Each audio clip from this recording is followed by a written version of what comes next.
جو اسلام کے دشمن ہیں نا، جنہیں مستشرقین کہتے ہیں، اپنے اوپر لبادہ اور لباس انہوں نے اسلام مسلمانوں کا اوڑا ہوتا ہے، لیکن اسلام کے احکامات کے اوپر کبھی انگلی اٹھائیں گے، کبھی نبی صلی اللہ علیہ وسلم کی ذات پر اعتراض کریں گے۔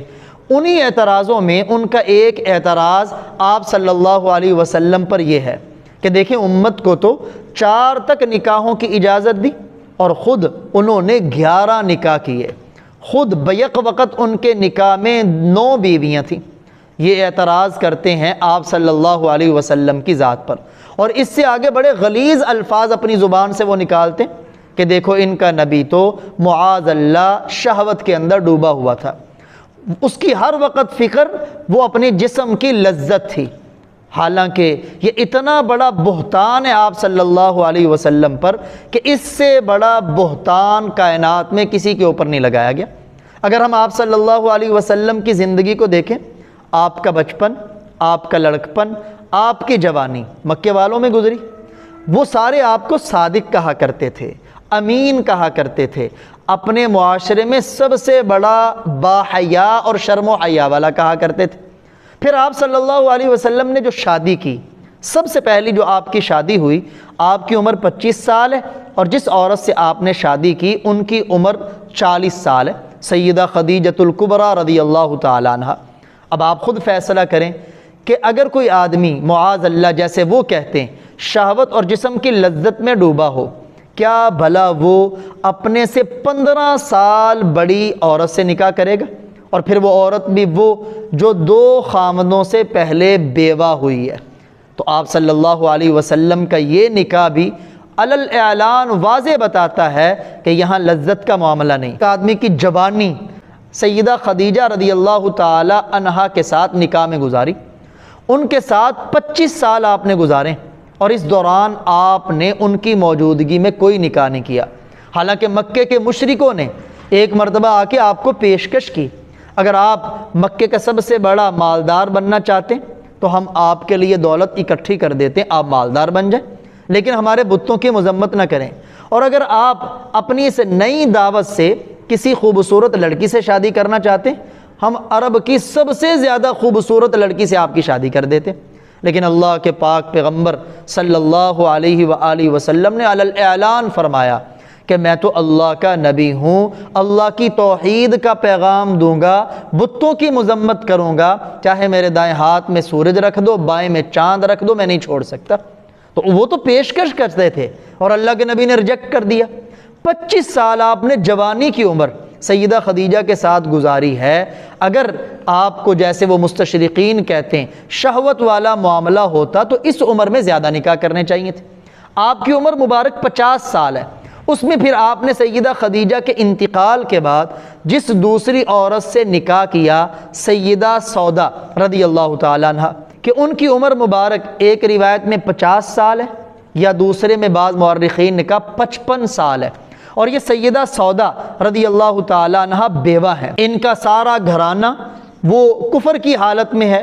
جب ان کے خاوند کا انتقال ہوا سکران کا، اب یہ خود بھی بوڑھی ہیں، ایک ہی بیٹا ہے، یا تو دوسری صورت ہے یہ اپنے گھر والوں کے پاس جائیں تو ان کا اسلام داؤ پہ لگتا ہے، تو ان کو ضرورت ہے ایسے شخص کی جو ان کی کفالت کرے، ان کی ضرورتوں کو پوری کرے۔ تو وہ تو اللہ کے پیارے نبی نے ان کی کفالت کی ذمہ داری لی، لیکن عورت کی کفالت کی ذمہ داری اس کا سب سے حسین ترین طریقہ اس سے نکاح کرنا ہے، تو یہ تو آپ نے ان کو اپنی کفالت میں لیا۔ اور دوسرا اس رسم بد کا خاتمہ کیا جو عرب والوں میں، جو دیگر مذاہب میں، ہندوؤں میں، سکھوں میں پائی جاتی ہے کہ بیوہ سے نکاح کرنے کو وہ معیوب سمجھتے ہیں۔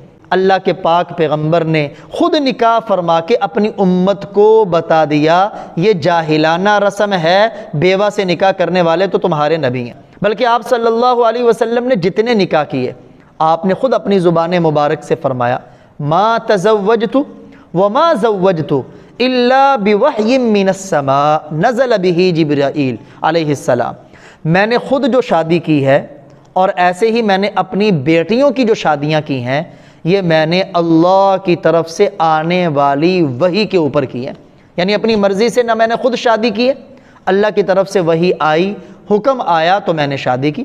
اور نہ ہی میں نے اپنی بیٹیوں کی شادی اپنی مرضی سے کی ہے۔ اللہ کی طرف سے وحی آئی، میری بیٹیوں کے بارے میں نے وحی کے مطابق شادی کی۔ اب اللہ تعالیٰ کے طرف سے حکم پیارے نبی کے ہو شادی کریں، تو پیارے نبی نے تو جتنی شادیاں کیں یہ اللہ کی مرضی پر کیں، اللہ کے حکم پر کی، اپنی مرضی پر نہیں کی۔ پھر آپ کی جو تیسری شادی ہوئی وہ سیدہ عائشہ رضی اللہ تعالی عنہا سے ہوئی۔ یہ اکیلی عورت ہیں جو کنواری آپ صلی اللہ علیہ وسلم کے نکاح میں آئیں۔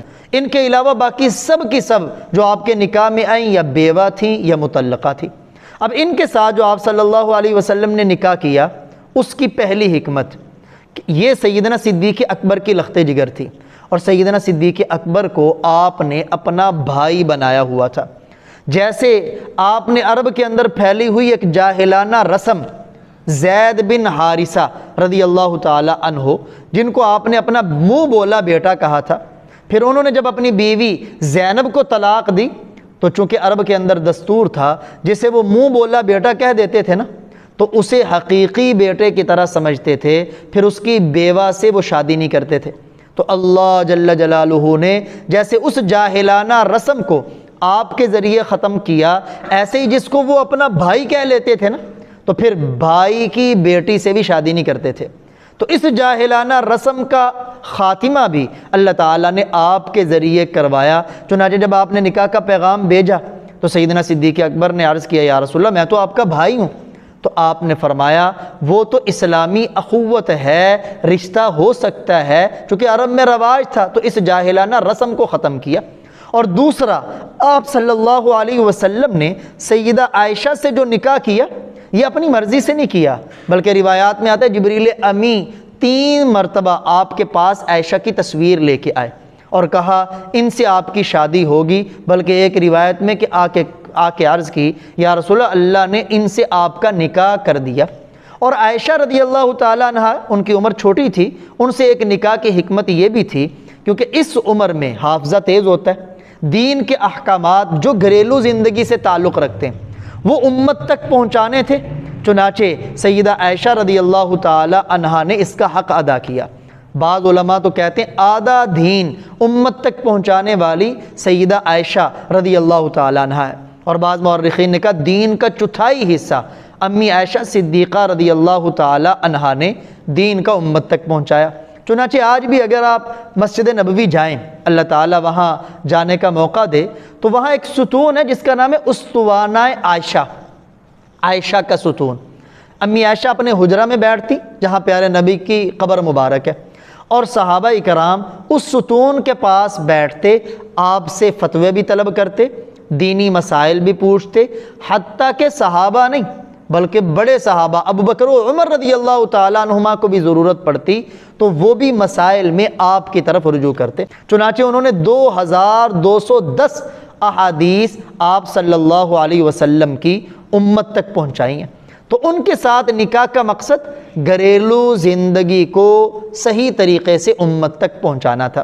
پھر آپ صلی اللہ علیہ وسلم نے چوتھا نکاح کیا سیدہ حفصہ بنت فاروق اعظم رضی اللہ تعالی عنہ سے۔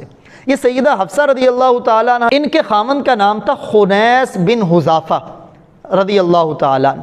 یہ غزوہ بدر میں شہید ہوئے، ادھر سے یہ شہید ہوئے اور سیدہ حفصہ بیوہ ہوئی، ادھر سے سیدنا عثمان غنی رضی اللہ تعالی عنہ کی بیوی رقیہ بنت محمد صلی اللہ علیہ وسلم رضی اللہ تعالی عنہا، ان کا انتقال ہوا۔ چنانچہ فاروق اعظم رضی اللہ تعالی عنہ نے اپنی بیٹی کا رشتہ سیدنا عثمان غنی پہ پیش کیا کہ میری بیٹی سے تم نکاح کر لو۔ سیدنا عثمان غنی رضی اللہ تعالی عنہ نے قبول نہ کیا، پھر انہوں نے اپنی بیٹی کا رشتہ سیدنا ابوبکر صدیق پہ پیش کیا، تو سیدنا صدیق اکبر رضی اللہ تعالیٰ عنہ نے فرمایا میں سوچ کے بتاؤں گا۔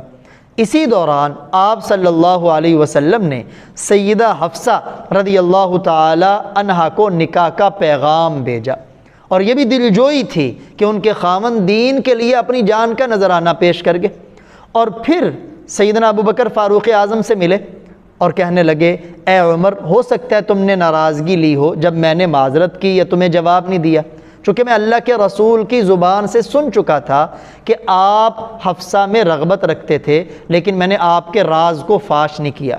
اب یہاں بہت بڑی حکمت سیدہ عائشہ سے نکاح کرنے کی اور سیدہ حفصہ سے نکاح کرنے کی، وہ سب سے بڑی ایک حکمت یہ ہے کہ یہ دونوں بیٹیاں ہیں ابو بکر و عمر کی، جن کی اسلام کے لیے بڑی خدمات ہیں، بڑی قربانیاں ہیں، تو ان کے ساتھ نکاح، ابو بکر کی بیٹی سے نکاح، عمر کی بیٹی سے نکاح، یہ ان کے ساتھ مزید تعلقات کی مضبوطی ہے۔ پھر آپ کی پانچویں بیوی ہے سیدہ زینب بنت خزیمہ رضی اللہ تعالی عنہ، یہ بھی بیوہ ہیں عبیدہ بن حارث رضی اللہ تعالی عنہ کی۔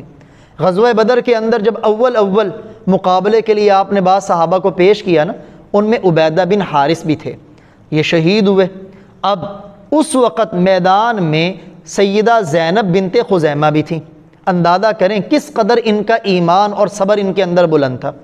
زخمیوں کی مرہم پٹی بھی کر رہی تھی، لیکن جب ان کے خاوند شہید ہوئے تو ان کا جذبہ اتنا، ان کی قربانی تھی، اپنے کام میں مصروف رہیں، یہاں تک کہ اللہ نے مسلمانوں کو فتح دی۔ اب جب عبیدہ بن حارث کا انتقال ہوا تو پیچھے سیدہ زینب کا پرسان حال کوئی نہیں، ان کی کفالت کرنے والا، ان کی مدد کرنے والا، ضروریات میں کام آنے والا کوئی نہیں۔ تو آپ صلی اللہ علیہ وسلم کو جب ان کی مشقتوں کا پتہ چلا، تکلیفوں کا پتہ چلا، پھر ان کی قربانی، خاوند کی قربانی کا، تو آپ صلی اللہ علیہ وسلم نے ان کو خود نکاح کا پیغام بھیجا۔ لیکن یہاں غور کرنے کی بات یہ ہے کہ اس وقت سیدہ زینب کی عمر کتنی تھی؟ 60 سال کے قریب، اور پیارے نبی کی عمر 55 سال۔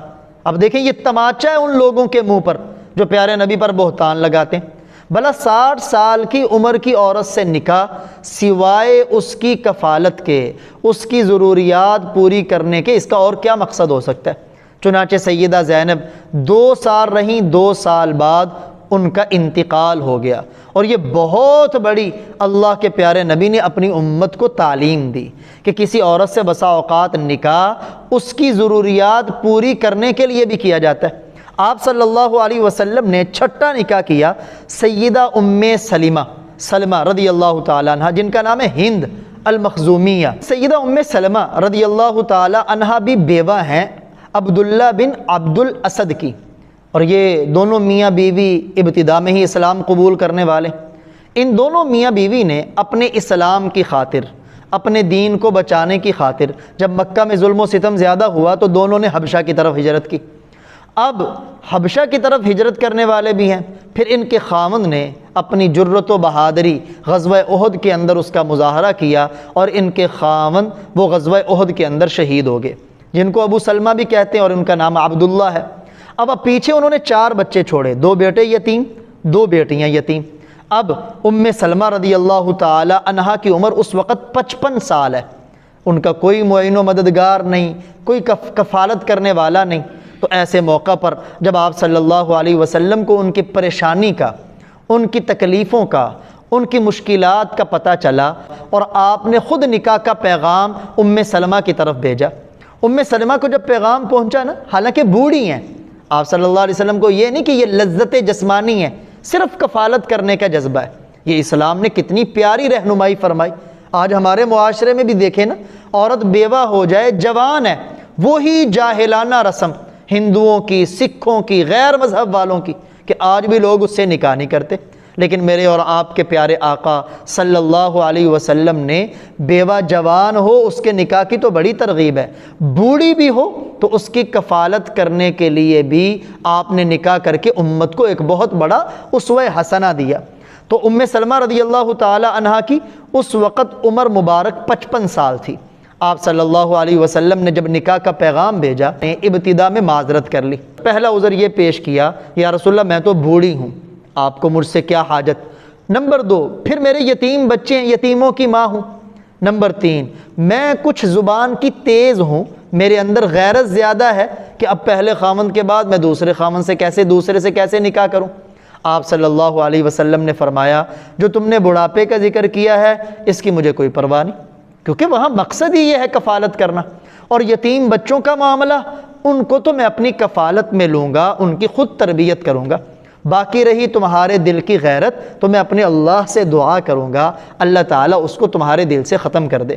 چنانچہ پھر وہ ختم ہوئی، اور ام سلمہ رضی اللہ تعالی عنہا راضی ہوئیں، اور آپ صلی اللہ علیہ وسلم سے ان کا نکاح ہوا۔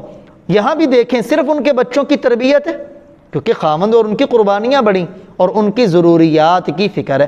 پھر آپ صلی اللہ علیہ وسلم نے 7واں نکاح زینب بنت جحش سے کیا رضی اللہ تعالی عنہا۔ یہ آپ صلی اللہ علیہ وسلم کی رشتہ دار ہیں اور ان کے بارے میں واقعہ مشہور ہے کہ ان کا نکاح پہلے آپ نے زید بن حارثہ سے کیا، جن کو آپ نے منہ بولا بیٹا بنایا ہوا تھا۔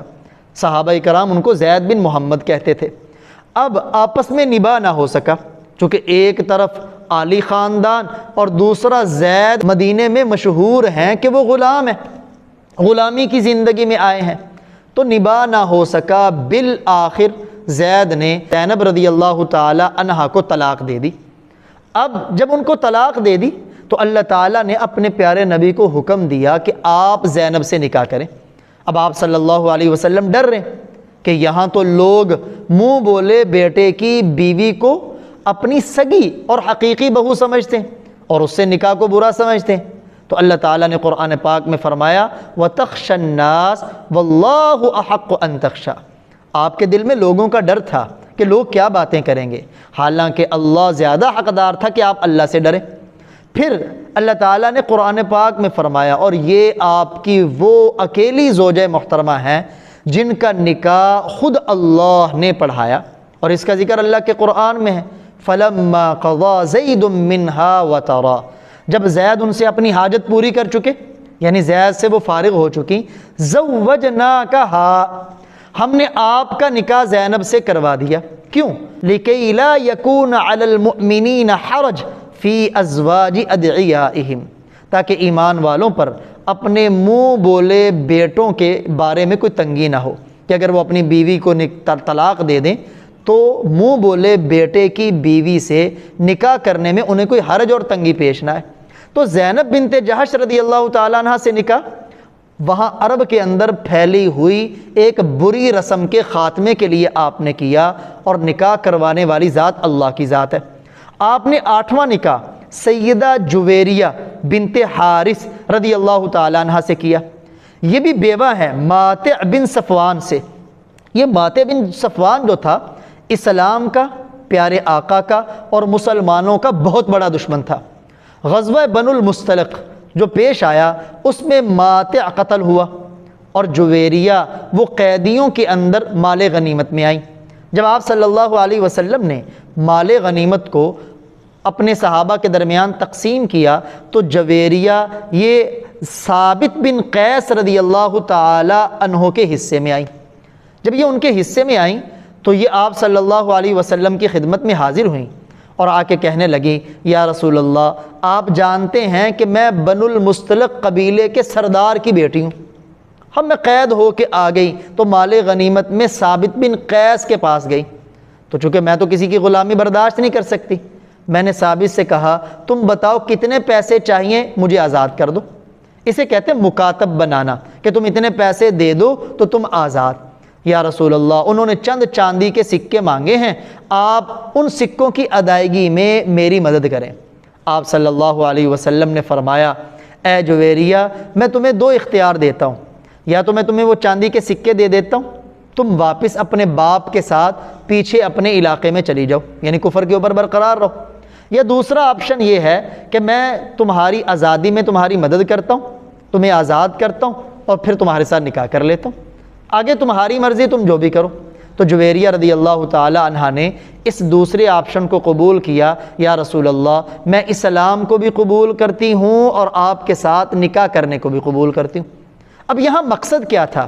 دیکھیں جب جویریہ آپ صلی اللہ علیہ وسلم کے نکاح میں آئی نا تو ان کا قبیلہ بنو المصطلق یہاں آپ کے پیش نظر ان کا قبیلہ تھا۔ جویریہ کے نکاح میں آنے پر سارا کا سارا قبیلہ جن کے دل اسلام کی دشمنی سے بھرے ہوئے تھے، اب چونکہ ان کا سسرالی رشتہ بن چکا تھا، ان کی بیٹی پیارے نبی کے گھر میں تھی، اس لیے اس دشمنی کے اندر خفت آئی، نرمی آئی، اور بڑے لوگ اس قبیلے کے مسلمان بھی ہوئے، اور پھر دوبارہ جو مسلمانوں کو وہ تنگ کرتے تھے تنگ کرنا بھی ختم کر دیا۔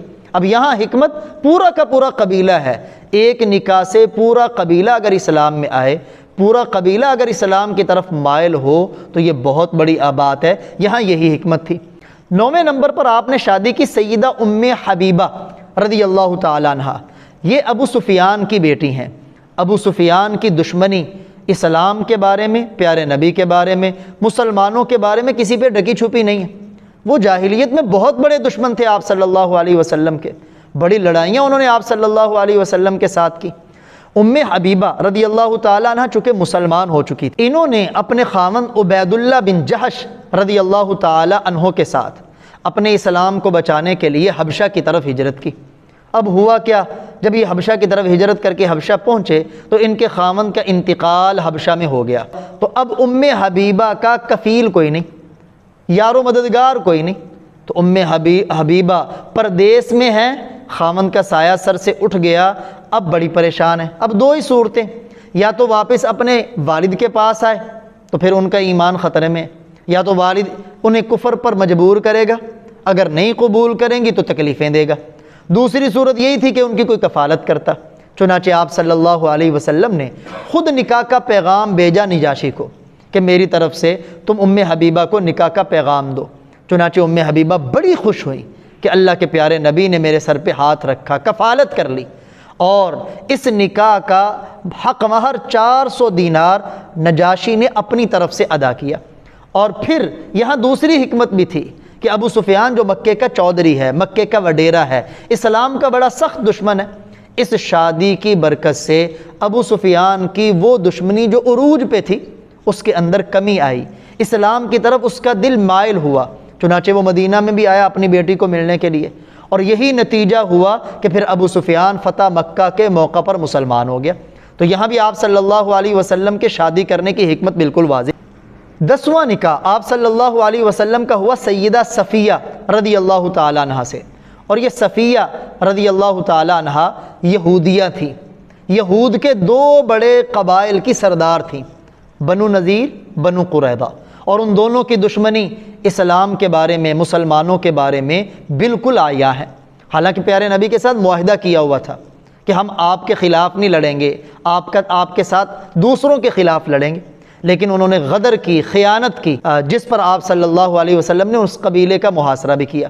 سیدہ صفیہ رضی اللہ تعالی عنہ یہ حیی بن اخطب کی بیٹی تھی جو بنو قریظہ کے سردار تھے، اور والدہ کی طرف سے سمویل کی نواسی تھی جو بنو نذیر کے سردار تھے، یعنی گویا کہ دونوں قبیلوں کی سردار تھی۔ غزوہ خیبر میں جب ان کے خاوند کا انتقال ہوا تو صفیہ رضی اللہ تعالی عنہا یہ قید میں آئیں۔ جب یہ قید میں آئیں تو آپ نے فرمایا صفیہ تم جانتی ہو تمہارا والد میرا کتنا بڑا دشمن ہے؟ تو صفیہ کہنے لگی آپ یہ کیوں کہتے ہیں میرا والد بڑا دشمن ہے؟ لا تزر وازرۃ وزر اخری، کوئی کسی دوسرے کے بوجھ تو نہیں اٹھاتا۔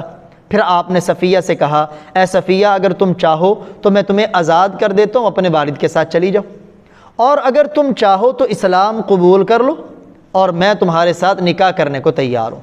تو سیدہ صفیہ رضی اللہ تعالی عنہا نے کہا میں اب اسلام کی محبت میرے دل میں گھر کر چکی ہے، کفر کی طرف نہیں جانا چاہتی، میں اس مسلمان بھی ہوتی ہوں اور آپ سے نکاح کرنے کے لیے بھی تیار ہوں۔ اب یہ شادی اللہ کے پیارے نبی کے سامنے 2 قبیلیں بنو نذیر اور بنو قریظہ جن کی اسلام کے خلاف دشمنی، مسلمانوں پہ حملے بہت زیادہ تھے، جب آپ نے یہ شادی کی تو ان دونوں قبیلوں کا اسلام کے خلاف دشمنی پہ زور ٹوٹ گیا، بلکہ بڑے یہودی اس نکاح کی وجہ سے اسلام کے اندر داخل ہوئے۔ تو دیکھیں ایک شادی 2 قبیلوں کے اسلام کے قریب آنے کا ذریعہ بنی۔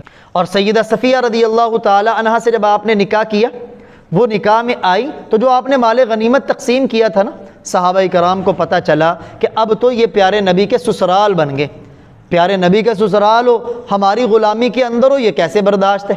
100 گھرانوں کو صحابہ کرام نے اس موقع پہ آزاد کیا۔ تو دیکھیں ایک شادی 100 گھرانوں کی آزادی۔